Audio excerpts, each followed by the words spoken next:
Bonjour à tous les amis, j'espère que vous allez bien. Bienvenue sur cette nouvelle vidéo. On va analyser le match Barcelone-Retafe. Alors beaucoup de choses à dire. On va évidemment pas revenir sur l'arbitre, ça sert à rien. Et puis Logito est revenu dessus, Massian est revenu dessus, donc allez voir leur débrief. Ils sont meilleurs que moi pour parler de ça. Moi je vais pas m'attarder sur l'arbitre. Je vais me concentrer sur le jeu et sur le jeu. Donc je vais me concentrer sur Retafe parce qu'ils ont fait pas mal de choses que j'ai bien aimé, notamment en défense. Et bien évidemment, je vais me concentrer sur le jeu du Barça. Bien évidemment, moi je suis personne. Hein, je suis pas Xavi, je suis pas à l'entraînement avec eux, je connais pas les gars. J'essaie de comprendre un peu la philosophie Barça, l'ADN Barça. Mais voilà, ce n'est que mon analyse, c'est mon opinion. Maintenant, bon bah j'espère que ça vous plaît. J'espère que vous êtes d'accord. Si vous n'êtes pas d'accord, on discute, y a pas de problème. Alors ici les amis, je vous mets les statistiques du match Retafe-Barcelone. Alors au niveau de la possession, y a pas photo, hein. 75% entre 25. On a eu le ballon, de temps en temps il y a eu pas mal de possessions stériles, mais on s'y attendait à avoir le ballon, que Retafe refuse le jeu. Xavi l'a dit en conférence de presse. Alors au niveau des tirs, 14 tirs face à 5, plus d'action. Quand vous regardez les tirs cadrés, on en a eu seulement 4 et eux 2. 7 tirs non cadrés, dont 3 tirs contrés. Et eux, 0 tir contré. Dès qu'ils ont tiré, sur 5 tirs, il y a déjà 2 cadrés. Bizarre. Pour une équipe qui a que 25% de possession. Donc défensivement, c'était pas top. 3 tirs non cadrés. Mais donc ça veut dire quand même qu'ils ont eu des occasions de tir. Et ça va pas. Quand t'as 75% de possession, c'est pas bon. Seulement 4 corners face à 3. Donc dès qu'ils ont eu des actions, ça se transforme en corner. Et ils ont 4 hors-jeu. Nous, seulement 2. On va voir dans la vidéo. Ça veut clairement dire que eux, ils ont exploité la profondeur et nous pas assez. Alors les fautes, n'en parlons même pas. Les cartons jaunes, n'en parlons même pas. Si vous avez vu le match, vous savez de quoi je parle. Et les cartons rouges, égalité. On commence avec la composition du Barça. On part sur un 4-3-3 évidemment. Évidemment, sur l'appli, ils disent que le Barça joue en 4-2-3-1, ce qui est totalement faux. Vous le savez bien que Xavi c'est le 4-3-3 ou le 3-4-3. Allez voir la première vidéo face à Tottenham au Gamper pour plus d'explications au niveau de l'animation du 4-3-3 de Xavi. Je leur dis vite fait, là, Baldé va prendre tout le couloir gauche. Christensen va se décaler pour laisser la place à Frenkie de Jong être libre face au jeu. Et Gundo et Pedri vont jouer dans le demi-espace. Rafinha qui va prendre l'aile droite et Lewandowski en numéro 9. Alors on passe à la composition de Retafe. Un 4-5-1, bien clair, 4 défenseurs, 5 milieux de terrain, un attaquant. Alors le triangle Carles Alenia, Djene et Maximovic sera très important dans l'animation de Retafe. Lors de mes analyses, on va beaucoup parler de ce triangle qui a gêné pas mal le Barça et qui a fait beaucoup de kilomètres. On a un Juan Iglesias qui va être en marquage individuel sur Baldé et un Gaston Alvarez qui va être en marquage individuel sur Rafinha. Un Jaime Mata qui va être attentif aux montées de Araujo et qui va vraiment travailler sur le coulissement défensif. Et on va avoir un Juan Iglesias qui va souvent se mettre en tant que défenseur, ce qui va faire une ligne de 5 défenseurs. Et aussi à un moment donné, il y a Maximovic qui va aussi également aller dans la ligne défensive et on va passer à un moment donné à 6 défenseurs pour Retafe.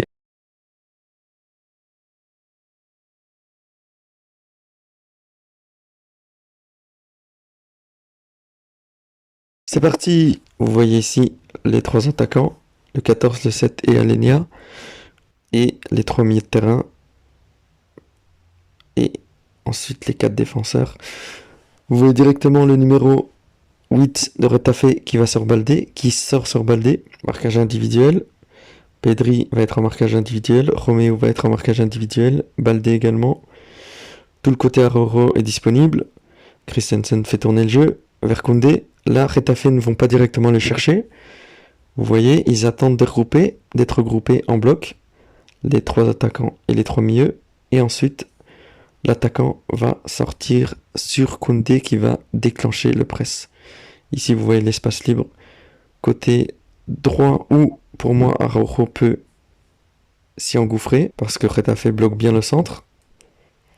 Tac, l'attaquant sort. Alenia sort sur Christensen qui laisse Frenkie, mais Djene couvre Alenia, donc qui va prendre en charge. Djene va prendre en charge Frenkie de Jong. Vous voyez bien, Djene il donne des consignes. Gundo est pris en charge. Romeo va être pris en charge. Il va se retrouver à 2 contre 1. Ici, Djene dit qu'il faut prendre Gundo. Le latéral droit, je sais plus comment il s'appelle, va prendre en charge Baldé. Coulissement de tout le bloc de Retafe. Roméo est face à 2 contre 1. Frenkie, marquage individuel. Koundé, marquage individuel. Baldé. Et ce qui laisse tout le côté droit disponible. Et là, Christensen fait le mauvais choix. Baldé vient chercher le ballon. À cause de ça, il enferme tout le bloc Retafe. Tout le bloc de Retafe enferme le côté de Barça. Alenia se trouve en difficulté. Frenkie de Jong est sorti pour avoir le jeu face à lui. On voit la structure de Retafe qui se remet en place. Christensen prend le côté gauche. On se transforme en 4-3-3 nous. On part d'un 4-3-4-3. On vient en 4-3-3. Et là, on trouve direct la solution. 1 contre 1, 1 contre 1, 1 contre 1. Mais là, il faut aller plus vite à Rojo pour jouer le 1 contre 1. C'est beaucoup trop lent. Alors aussi, sur cette action, vous voyez déjà tout Retafe qui est regroupé. Ligne de 4. Le bloc de Retafe ferme bien l'axe. Frenkie de Jong voit l'espace libre qui est derrière la défense. Ligne de 4 contre 5, supériorité numérique au Barça. Rafinha est bien écarté, ce qui libère les demi-espaces pour Gundo et Pedri. Gundogan peut attaquer les demi-espaces qui vont être créés grâce à cette supériorité numérique. Là, Rafinha est hors jeu, mais la solution est là. Frenkie de Jong envoie un bon ballon, beau contrôle de Rafinha, et ce qui procure une première action pour le Barça. Donc vraiment, chercher l'espace libre. Ici les amis, on va analyser l'organisation défensive de Retafe. Donc vous voyez qu'ils vont pas directement chercher le Barça haut. Ils laissent de l'espace libre devant eux et derrière eux. Ils ferment bien l'axe. Ils sont bien regroupés. Il y a peu de mètres entre leurs lignes. Donc ils sont vraiment tous en bloc. On voit l'attaquant qui lance le press. Donc Christensen va être pris. Roméo est pris. Frenkie de Jong est pris. Baldé est pris également. Ici vous voyez dans le milieu le triangle des milieux. Alenia, Djene et Maximovic. Homme libre Christensen. Et là, Roméo est pris, Frenkie est pris. L'espace libre, il y a de l'espace libre derrière le dos de la défense. Et regardez un peu le placement de Baldé. On l'exploite pas assez. Personne va sur Christensen, il attaque l'espace. Personne sort sur lui, il a de l'espace. Et Baldé doit profiter de ça. Et c'est là qu'on a manqué. On n'a pas fait d'appel dans cet espace libre. Dans le dos de la défense.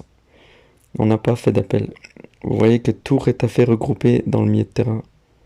Et là, ils forment une ligne de 5. Les 3 milieux, 2 attaquants. Gundo est pris, Frenkie est pris. Il n'y a pas de solution. Et là, ouais, Christensen n'a pas de solution. Il va avoir un 2 contre 1 face à De Jong, mais au lieu d'exploiter la profondeur, on cherche des passes courtes. Pourquoi? Parce que Baldé n'a pas cette intelligence de jeu d'attaquer l'espace. Ici, on voit supériorité numérique en plus dans le milieu de Retafe. On remet l'action. Marquage individuel, Roméo n'est pas disponible. Vous voyez, injoignable. Donc Christensen, homme libre. Là, ici, vous voyez Retafe qui s'organise.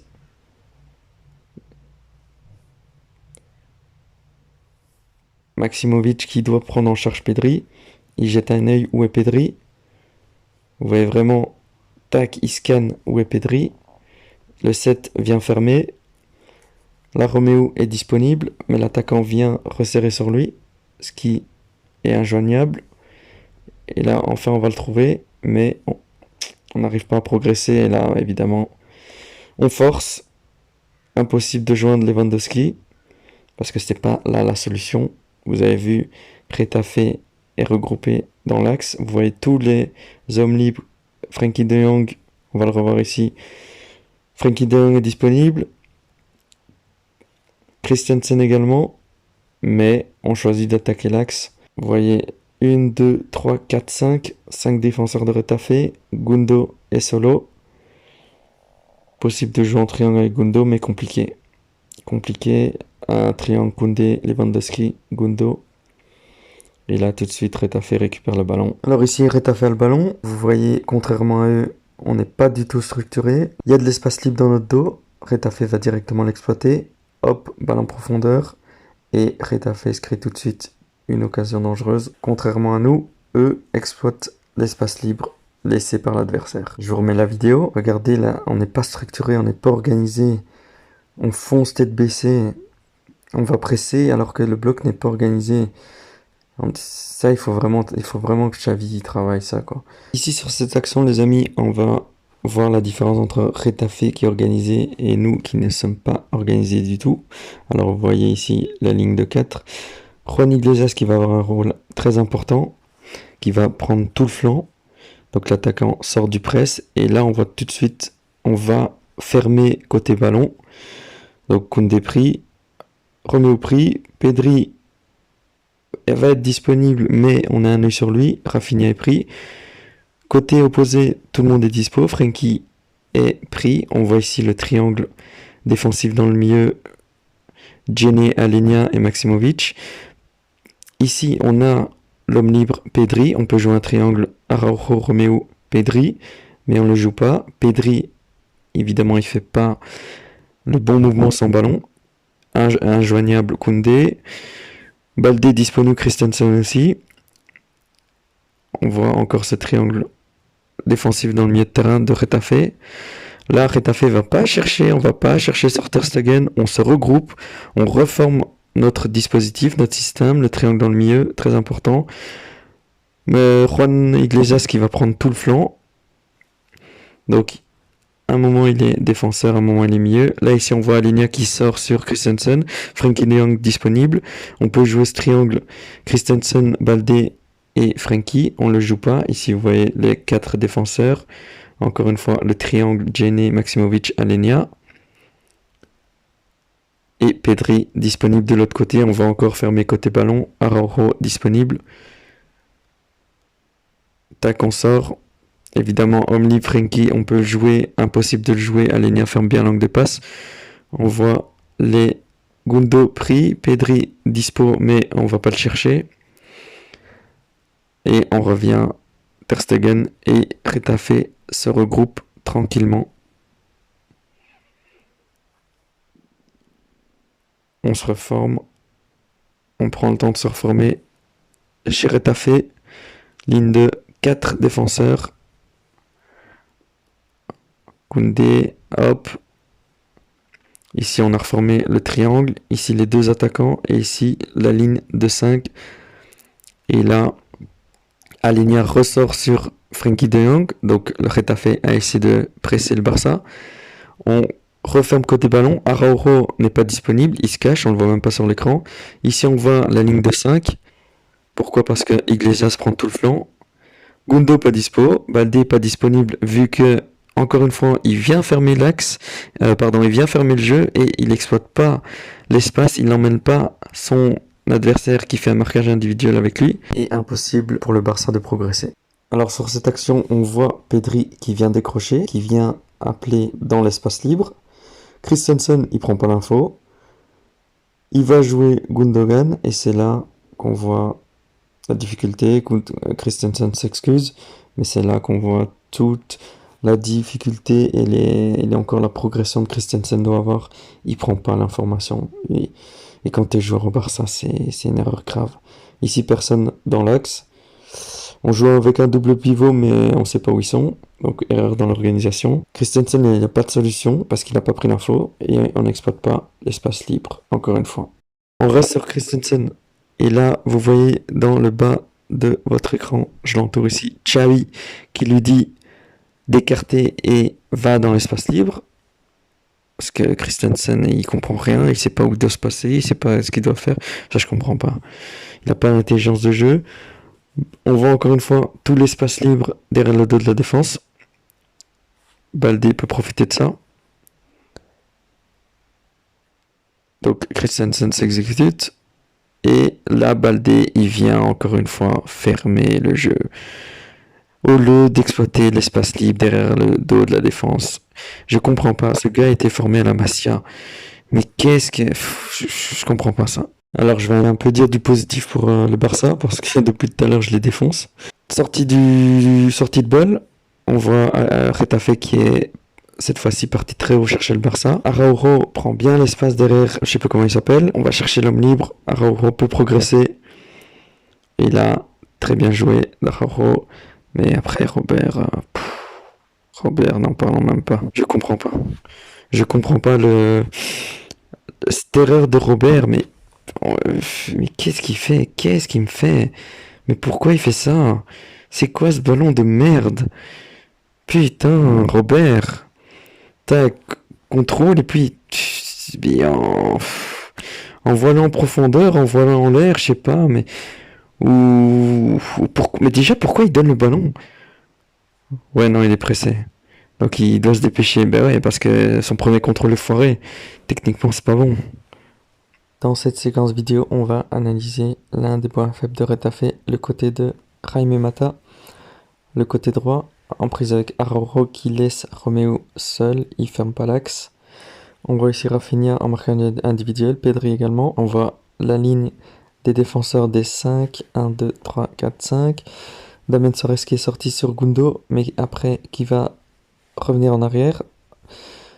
On voit Juan Iglesias qui est très bas, parce que Baldé est très haut. Donc ce qui l'oblige à reculer. On voit le triangle ici dans le milieu du terrain. On voit plus le triangle, pardon, puisque Pedri en marquage individuel. Donc Frenkie choisit l'homme libre, Romeo dans le milieu. Romeo est tout seul. Jaime Mata ne ferme pas bien le centre. Ici, il y a l'espace libre, évidemment, entre dans le dos, on l'a vu. Et Romeo peut attaquer l'espace libre. Mais vous voyez Pedri, sa position du corps n'est pas bonne. Il fait pas d'appel en profondeur. Analyser la course de Rafinha, je sais pas. Je sais pas ce qu'il fait. Au lieu de partir comme ça, il va rentrer vers Pedri, il va le gêner. Et c'est d'ailleurs comme ça qu'il va ramasser aussi le carton rouge. Voilà, il part, il se gêne. Pedri, il a les yeux fixés sur le ballon. Sa position de corps n'est pas bonne. Et là, Roméo, il va essayer de le jouer, mais impossible. Impossible. Impossible, pourquoi? Parce que l'axe est trop fermé et Rafinha et Pedri font les mauvais appels. Alors dans cette vidéo, on va voir que le Barça n'a pas du tout exploité correctement le terrain. On voit comme d'habitude Retafe bien positionné, bien regroupé, en fermant bien l'axe. Vous voyez 1, 2, 3, 4, 5 défenseurs. Les 5 défenseurs. Iglesias est bien haut parce que Baldé est bien haut aussi. Rafinha en 1 contre 1. Et là, Koundé et Araujo, ils sont où? Où ils sont? On les voit pas. Koundé, il propose aucune solution. Il doit être là normalement. On le voit pas. Il peut aller là pour attaquer l'espace pour ensuite jouer la profondeur ou créer le 2 contre 1 avec Araujo. Et c'est là qu'on voit qu'il nous faut un Cancelo. On voit pas cette intelligence de jeu. Moi, je comprends pas. Honnêtement, je comprends pas. Et là, on fait n'importe quoi avec Christensen, déchet.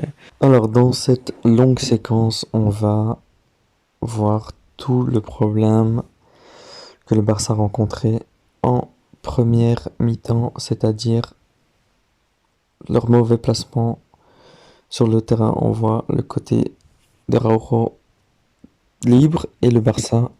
Déjà, Retafe est en bloc médian. Bon, Christensen, lui, c'est une cata. On va voir toute la cata de Christensen. Donc, Retafe en bloc médian et le Barça. Enfin, on s'enferme en fait. On dirait des mouches. On dirait la cour de récré là. L'occupation des terrains, il est inexistant. Et Xavi, je comprends pas. Tu dois voir ça. L'entraînement, vous le travaillez, ça, je comprends pas. Il y a de l'espace libre ici, il y a de l'espace libre ici. Rafinha, il ferme. Alors, il peut fermer, ok, mais alors, va écarter, va dans l'espace libre, reste pas là. Tu sers à rien là en fait. Tu sers à rien. Amen. Koundé est l'homme libre. Araujo peut monter, peut aller exploiter. Il le fait pas, il prend même pas l'infant. Tous les joueurs du Barça regardent le ballon. Le seul qui va proposer quelque chose, c'est la Frenkie. C'est maintenant. Frenkie qui parle, il voit l'espace. Il fait l'appel. Gundo a directement compris. Il va le chercher dans le demi-espace. On remaîtrise le ballon. Et encore une fois, on est mal positionné. On est mal positionné. Regardez tout l'espace derrière Araujo et Rafinha. Balle perdue de Christensen. C'est une cata. C'est une cata. Je remets la séquence. Regardez, 1 contre 1 Valdé. Frenkie et Robert ils gênent. 1 contre 1 Rafinha, 1 contre 1 Pedri, 1 contre 1 Araujo. Araujo lui dit la solution, elle est chez Koundé. Koundé a tout l'espace libre devant lui. Grâce au positionnement d'Araujo et Juan Mata, je crois que c'est Juan Mata, est en difficulté. Ici, on peut aller exploiter le 1 contre 1, où Koundé peut progresser, Juan Mata va sortir, ce qui va libérer Araujo, ou jouer directement Pedri pour des 1 contre 1. Mais on le fait pas. Christensen, il sait pas quoi faire. Il va aller jouer Koundé. Ah non, ben hop. Et même Pedri, regardez Pedri, il lui dit, oh, mais joue-le, joue-lui. Et Christensen, il fait n'importe quoi. Et l'espace libre, encore une fois, Roro, il va pas dans l'espace libre, il va pas demander. Voilà, l'une des solutions, c'était l'apport de Koundé. On va voir Frenkie qui voit directement l'homme libre Koundé. Koundé qui peut progresser. Il attaque l'espace. On va voir Pedri. On va voir un triangle qui va se former. Donc Koundé, bon évidemment, il n'y a pas d'appel dans la profondeur. Ça, on a vu que c'était un gros problème. Je l'ai répété, je sais pas combien de fois. Il y a les hommes libres là-bas du côté de Frenkie, mais on va pas chercher. Donc Koundé attaque l'espace. Ici, on va voir un triangle qui va se former. Djené est en marquage, il va sortir sur Koundé qui va libérer Roméo. Koundé va jouer Pedri, qui Pedri va chercher le troisième homme avec Roméo. Donc ça se voit que c'est une action au travail à l'entraînement. On voit la ligne défensive 1, 2, 3, 4, 5, 6 défenseurs. On sait marquage individuel sur Baldé. Donc Koundé, tac, Pedri directement, et ça c'est bien joué de Pedri, qui va bouger pour aller chercher le troisième homme, et ensuite appel contre appel. Donc on revoit l'action. Pedri qui sait où est le troisième homme puisque Djené sort, ce qui libère Roméo. Pedri en marquage individuel, on le sait. Ici 2 contre 1. Et la défense de Retafe sait pas qui va sur Roméo. Incompréhension. Le 23 il tient personne. Le 4 il est en 1 contre 1 avec son homme. Pedri est en contre 1. Et lui, ils sont 2 contre 1 pour Gundo. Je crois que c'est Gundo. Et donc personne va sur Roméo. Et Roméo, pour moi, il est meilleur de Busquets dans ce domaine-là. Il apporte beaucoup plus. Hop.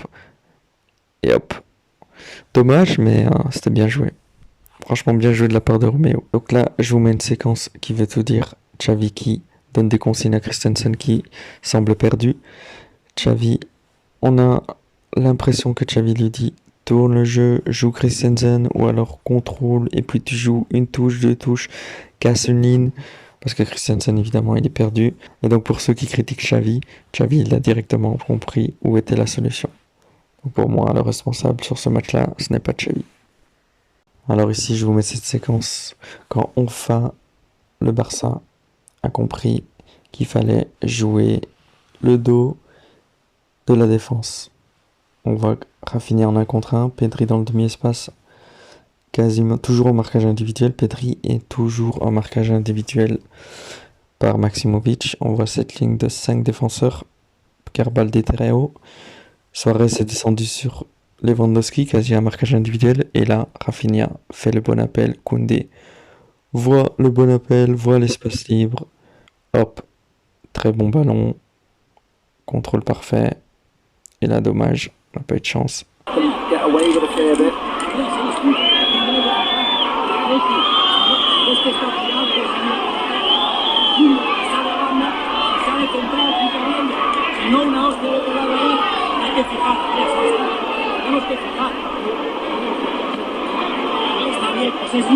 Es uno, dos toques, segunda línea, más libre, que pase más cosas, vale, hey, no vengo tanto, ábrete profundo, Rafa, ábrete profundo,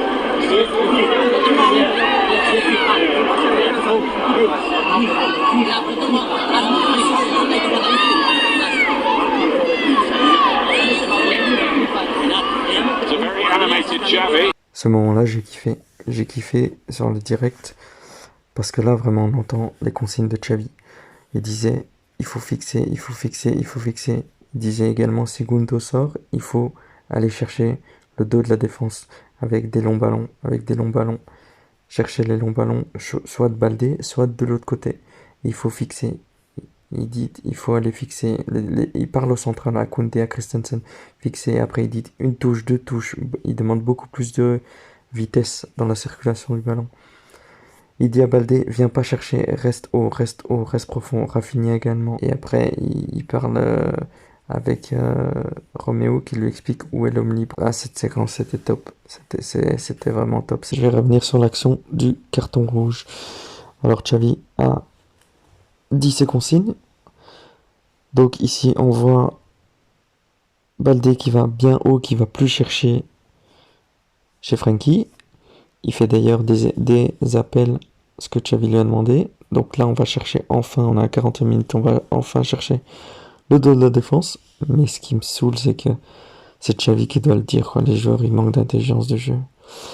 On voit Lewandowski en marquage individuel. Pedri également. Et Lewandowski et Pedri qui ont switché. De Jong n'a pas joué Baldé. Ici, on voit marquage individuel de Rafinha. Espace libre dans le milieu de terrain. Retafe qui n'est pas vraiment bien disposé. Tac, on va fixer comme l'a demandé Xavi. Hop, on trouve Roméo. Tac. En une touche, deux touches. Et ensuite, Rafinha, il fait le con. Regardez son appel. Il rentre dans le jeu au lieu de faire un appel. Je comprends pas ça. Au lieu de faire un appel dans le dos de la défense, non, il rentre dans le jeu, il va aller gêner Lewandowski. Et puis boum, ça se rentre dedans. Lewandowski, ça regarde pas où il court. Rafinha, il a failli rentrer l'autre fois dans Pedri, là il va rentrer dans Lewandowski. Et après, comme il est frustré, parce qu'il reçoit des coups, ben voilà, c'est la catastrophe.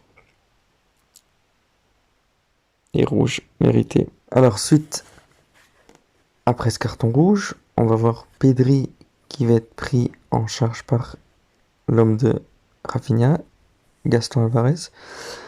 Donc, Mika, je sais pas quoi, est revenu dans le milieu de terrain avec Djene et Alenia. Donc, on n'a plus qu'une défense à 4. Damien, il est sorti sur Gundo. Lui aussi, il empêchait le jeu intérieur du Barça. Et donc, on voit bien ici tout Retafe qui a basculé côté ballon. Et Araujo qui est seul disponible de son côté. Là, on le voit sur l'écran. Donc, Gundo, il sait direct ce qu'il faut faire. On voit qu'il a été entraîné par Guardiola. Araujo qui prend bien l'espace. Pedri qui rentre dans le jeu. Et puis, Xavi, en fait, il entraîne des gosses, pas possible. Lors de la deuxième mi-temps, ça a été beaucoup mieux. Xavi a modifié les choses qu'il fallait modifier. Je pense qu'il a parlé à Pedri. Pedri lui a parlé, ou l'inverse, et il lui a dit que il est en marquage individuel. Du coup, là, Pedri n'est plus en marquage individuel. Il a eu beaucoup plus de mouvements sans ballon. Il a fait que bouger pour déstabiliser Retafe. Il va chercher le ballon.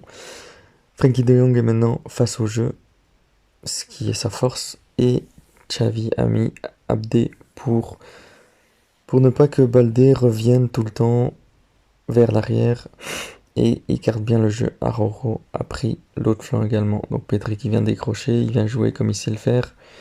Il faut qu'il touche du ballon, ce petit. Vous voyez, Abdé, le numéro 9, a été remplacé. Donc le numéro 9 est rentré dans le jeu et Juan Iglesias est passé côté Araujo. On voit en un contre ici. Du coup, le 9 et le 22, je sais pas comment il s'appelle, ne voient pas Baldé dans leur dos. Et hop, action de Baldé. Action de Baldé, créée par Pedri, qui est seul. Il a le temps de contrôler, il a le temps d'analyser, il a le temps d'ajuster, parce qu'il n'est plus en marquage individuel. Dommage que c'est pas cadré. On va analyser le carton rouge de Retafe. En fait que le Barça se retrouve à 10 a perturbé fortement Retafe.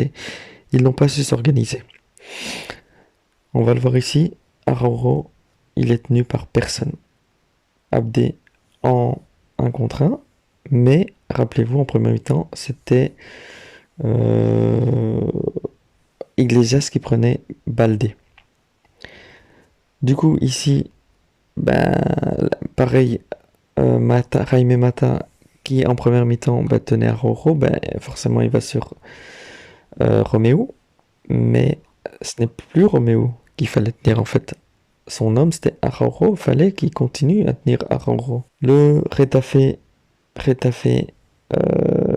reste en bloc, mais vous voyez, il y a quand même une distance entre les lignes. Ça commence à se regarder. Qui fait quoi? On ne sait pas vraiment. Il n'y a plus de triangle. Il n'y a plus de triangle dans le milieu. Du coup, il y a plein d'hommes libres. En fait, il y a plein d'espace, il y a plein d'hommes libres. Ici, les attaquants de Barcelone sont mis en place. 1, 2, 3, 4, 5. 1, 2, 5 contre 4 défenseurs. Et là, il y a un souci. En première mi-temps, c'était 6 défenseurs pour 5 attaquants. Dans le milieu, on tient personne. On s'organise, on se pointe, mais il n'y a plus de triangle. On ne sait plus qui prendre. Frenkie, il vient décrocher, il est seul. Et là, tac. Il est en retard. On remet l'action. Comme analysé, Pedri, normalement, c'était le milieu de terrain qui devait prendre Pedri. Mais là, il va sortir sur Frenkie. Pedri est seul, il est plus en marquage individuel et le latéral gauche se retrouve en 2 contre 1. Ici, on voit Baldé qui n'est plus en marquage individuel parce que le défenseur ne va pas le chercher aussi loin. Et là, Jaime Mata, il prend personne. Du coup, les défenseurs sortent sur Pedri. Donc on va le voir ici. Frenkie de Jong contrôle, a le temps de contrôler. Il a attaqué. On trouve l'homme libre en triangle. 3e homme Pedri. Vous voyez ici normalement. En fait, on est désorganisé. Qui prend Araujo et qui prend Pedri? Telle est la question. Hop, 3e homme. Et personne tient Araujo. Et Jaime Mata est en retard. Et rouge. Les amis, voici la dernière action. Je vous laisserai sur ça parce que je me rends compte qu'au montage, je suis à plus d'une demi-heure de vidéo. La vidéo va être immense. Et j'ai encore énormément de choses à parler. On est qu'à la 63e minute. Mais il y a trop. Et je me rends compte que c'est un autre match. En fait, ils sont à 10 contre 10. C'est plus le même match. Déjà, ce n'était plus le même match à 11 contre 10. Mais là, c'est mort. Ici, on voit l'action que Christensen ne sait pas faire. C'est-à-dire attaquer l'espace libre. On voit Baldé. Grâce à l'appel de Abdé dans l'axe, on voit Baldé qui prend tout l'espace. Encore une fois, mauvaise organisation défensive de Retafe. Et là, on s'est progressé. Je vous laisse sur cette vidéo. J'espère que ça vous a plu. Ça a pris pas mal de temps parce que c'était un peu la première. Je devais un peu jongler avec le programme, etc. On essaiera de s'améliorer de vidéo en vidéo. Aujourd'hui, match contre Cadiz. Je vais essayer de sortir la conférence de presse de Xavi. De toute façon, il dit pas grand chose. Cadiz, ça va être encore un bloc bas. Donc on verra s'il y a des améliorations entre le match de Retafe et Cadiz. De toute façon, je pense que Cadiz ne va pas utiliser le même système que Retafe. Voilà, j'espère que cette vidéo vous a plu. Je vous embrasse, je vous fais des bisous et je vous souhaite un bon match.